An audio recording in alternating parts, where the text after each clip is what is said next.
Human development is something that is common to all humans and at the same time varies and is different across all humans. Um, Human development has been addressed from different ways and different perspectives from different people. Human development is something that I use in practice when I'm trying to understand what mindset somebody was in when they approached a problem. So if I'm helping someone to address if I'm helping someone to address their inability to stomach something, like I have no tolerance for blah blah blah, and it's like so deep rooted, and we like why and what's wrong, and we can't like try to figure that out if it's not readily understood like on the surface. I'll go to Erickson, and then I'll look at what stage of development they were in when they first felt that feeling. And then let's say it's the theme of trust versus mistrust. I don't know the age right now, but let's say it's that stage. Does something that they're telling me about their intolerance for whatever stem from trust or distrust? If that's the case, then I know that they were affected in that period of their development. And so for me, it makes sense because I'm able to help them attribute a different perspective to something that they may have only ever referenced with a, I don't know the number, 4 year old, 5 year old brain. Do you know what I mean? And so it's a lot easier for people as an adult when they're doing inner work to look back at something through the lens of whatever age or whatever stage in development that was. So that way they can pull that into current now perspective, time, experience, body, whatever you want to call it, and allow that to integrate properly. Because what you, ooh, excuse me, good stretch. Oh, good stretch.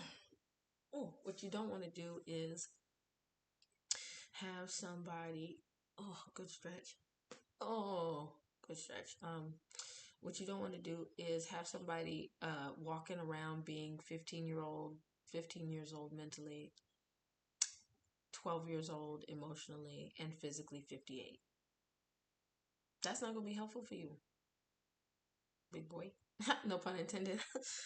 That's not going to be helpful for you to be living an adult life, having adult consequences for adult parameters and stipulations and expectations when you can only function like at a 7 year old level or at a 19-year old's level. Like that's not cool. So if we take them back to that stage and whatever that stage of development is, like who's the other one? Freud.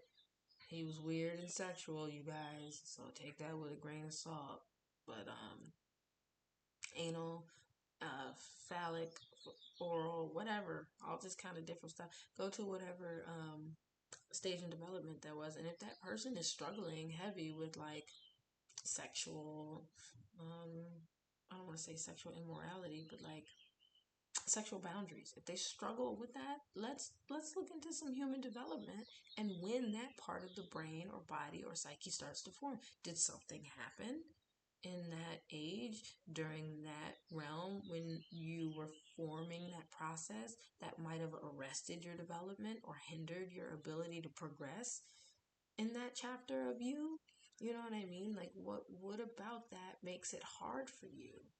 Why is it hard for you to recognize when someone's saying no? Why is it hard for you to recognize when someone's saying yes? You know, and without judgment. I know my face looked judgy right there. I'm pondering like, what is that? um, because it has to be safe. With human developments, there's no rhyme or reason to it. Environment, nature versus nature versus nurture. So I could throw a kid into the woods and let him be raised by monkeys and donkeys and whatever else lives in the woods, because obviously I've been there before. And the kid would turn out like donkeys and lions and whatever else I said. If I raise him in a two-parent household, he's going to come out a lot different. If I raise him in a one-parent household where the parent is a father, it's going to come out a lot different. Even than if it was a one-parent household where the parent was a mother, right? So there's this balance act between nature, nurture, and how that yields a human or whatever quality. No, I don't want to say quality, but whatever specific human comes out of that recipe. And what's most important, this is why I think that's why safety is important, is because if you want that person to tell you who they are and why, they have to feel safe in doing so. And so if you approach them safely, they will tell you the ins and outs of their development as a human, which will allow you to process with them in what ways their development yielded the person you see before you, right? So they have to feel safe because they may not know. It's safety is so important when it comes to human development because it's the unsafe moments that change us. Sometimes not for the better, but there are also those safe moments that change us in a way that fortifies us against things in the future that we may or may not have known that we needed or would need. Is what I'm saying making any sense? I'm going to continue as if it does. I'm going to believe that it does because it makes sense to me. You can't have someone that goes without eating for 2 or 3 days and have that not affect them. That changes their development. I don't know who they were going to be. I don't know who they're supposed to be. I don't know if even they know that. I don't know. We might only know who they want to be or who they don't want to be. But I know that process was affected. I know of all those directions we just referenced. I know that only some of them, or only one of them, got hit because that kid went without food for 2 days. Like, that's important because I bet you they learned some stuff, maybe that they didn't want to learn. And whether they learned it emotionally or mentally or physically or spiritually, they learned some stuff.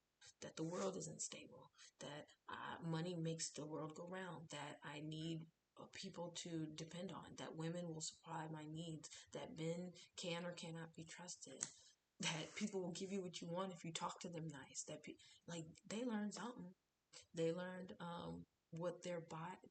I learned more about my relationship with my body because now I know how my body acts when it's hungry. Now I know what I'm likely to do and what a tension headache feels like as opposed to a hunger headache. Now, like there's so much that goes into it, and some of that is unconscious. Not everybody is just sitting there like, I think my midbrain is developing, and that's why I like. We don't know. Oh, you can't even see. Oh, like we don't know. Yeah, we don't know how that goes and how everybody's journey is different. So I think it's important when you reflect on human development to be able to weigh it against, yeah, use it as a sliding scale against where you want to be and where you are not. And then your development can go in the middle and kind of express to you maybe what things happen that were a left turn, maybe what things that happened that were a right turn. Does that make sense? And we can kind of step back into or around, as we explore how did you become you. That's important because when you tell your story, you get a little bit of control back and it helps you be more resilient as opposed to you telling the story in third person. Like this happened to her. This happened to her. Not how can I explain this? This like when you tell the story and it goes once upon a time I got what I wanted out of life. That gives you power. Me. It's a different perspective. It's a different way to experience it. And that shows me your relationship to your experience. But if somebody goes, well, she told me, and then I felt like I had to, that's a different narrating style. The author of that story isn't sure how it's going to turn out. They're not sure what happens in the end. Are we even learning lessons? Is there a reason for this story? And that becomes someone's experience. I mean, it's your story no matter what. It's your story no matter what. So when you talk to someone about your story, talk to someone who cares about how the story ends. Especially if you need to be taught that too. If you need to be modeled it. If you need that to be modeled for you, talk to me then, because I'll help you. But yeah. Yeah.